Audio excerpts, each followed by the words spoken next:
Today we are talking about the Japanese composer Ryuichi Sakamoto and why he was so unique in blending different genres like classical music and jazz. I picked one of his pieces. It's called Andata. You can already hear it in the background. And we take a closer look at the main theme, try to understand what makes it so special and bring it to the piano. My name is Clemens. I'm a composer and pianist, and sometimes it's just nice to make a coffee and to take a closer look at a special piece of music. So let's dive in.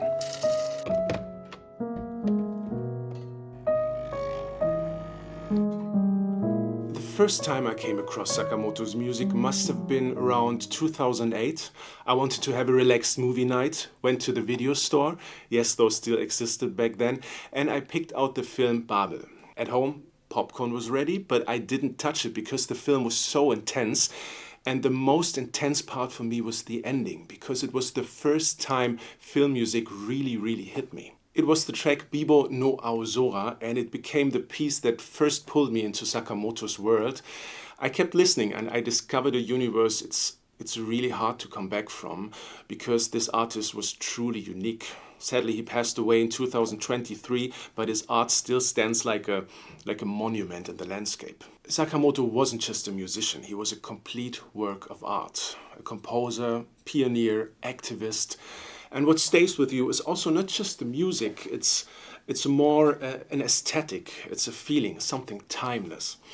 And as a musician, what strikes me most is sometimes you just need to hear a few notes and you instantly know it's Sakamoto.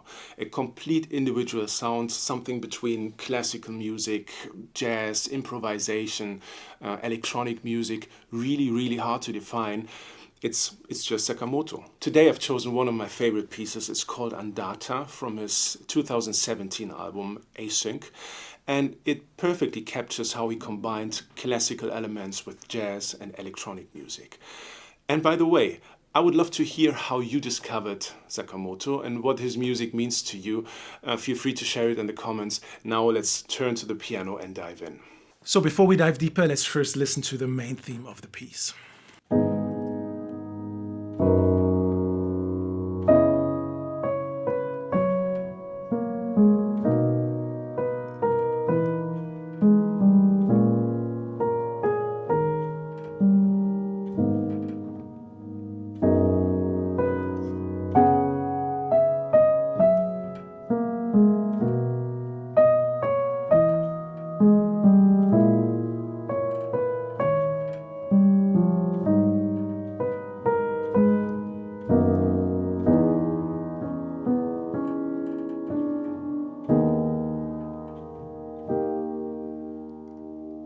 What a beautiful piece. I highly recommend listening to the full version on the album. It's not just piano, it's with organ, it's with electronic. It's a kind of wall of sound thing, very unique sound cosmos. But it also works as a pure piano piece. This is why today we are looking at the notes. The piece is in G sharp minor, and of course the key is very important for the overall texture of the piece. But to make it a bit more readable, let's shift it up and work in A minor. I hope Master Sakamoto would forgive me. Now let's look at the melody. It starts out quietly and flows into a phrase that for me is the core, the heart of the theme. If we just focus on the right hand, it's a melody that feels like it's hovering in the air because it doesn't really resolve at the beginning of the next bar. It just hangs there. It leaves a small gap.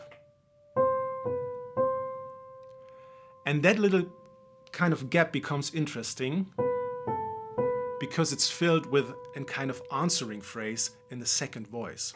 Call, response, call, response, call.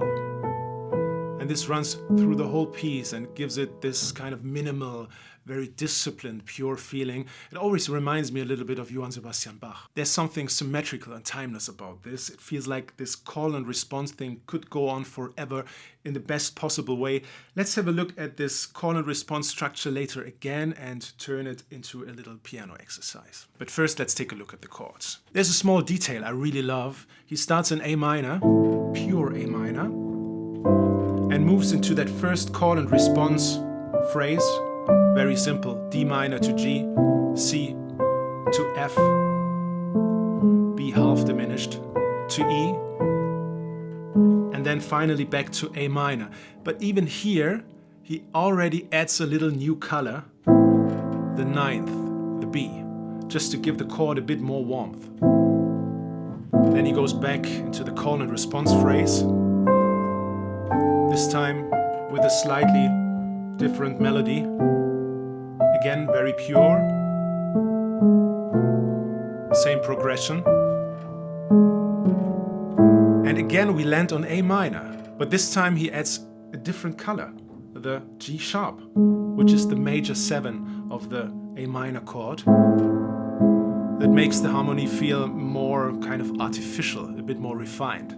So in terms of the structure of the piece, the A minor feels like the resting point between these classical shaped call and response phrases, but a resting point that keeps changing shades. So he keeps adding little surprises every time he plays the A minor. He goes from A minor very pure to A minor with a ninth, a bit more warmer, then to A minor with a major 7th. Artificial, little harmonic detour into the world of jazz. It's a beautiful contrast to the more structured classical call and response phrasing. A small detail for me, but a really lovely one. So before the coffee runs out, let's take a closer look at this beautiful call and response phrase and bring it to the piano. Let's zoom into that one bar. What's happening there? We're moving from D minor 7 to G. Let's look at in detail. In the D minor bar, we have D, the C, the F, the E, and the melody. That's the root, the 7th, the 3rd, and the 9th of the D minor chord. Then we move down through the D and the C in the call phrase and land on D again, which becomes the 5th of the G chord. We then get to the root of the G chord in the bass. And in the response phrase, we play B and A in the left hand, the 3rd and the 9th of the G chord. And that's it. Let's play it again. Repeat it. To really get a feel for it, let's turn this into a little exercise. We'll transpose the whole phrase down a whole step. Same structure.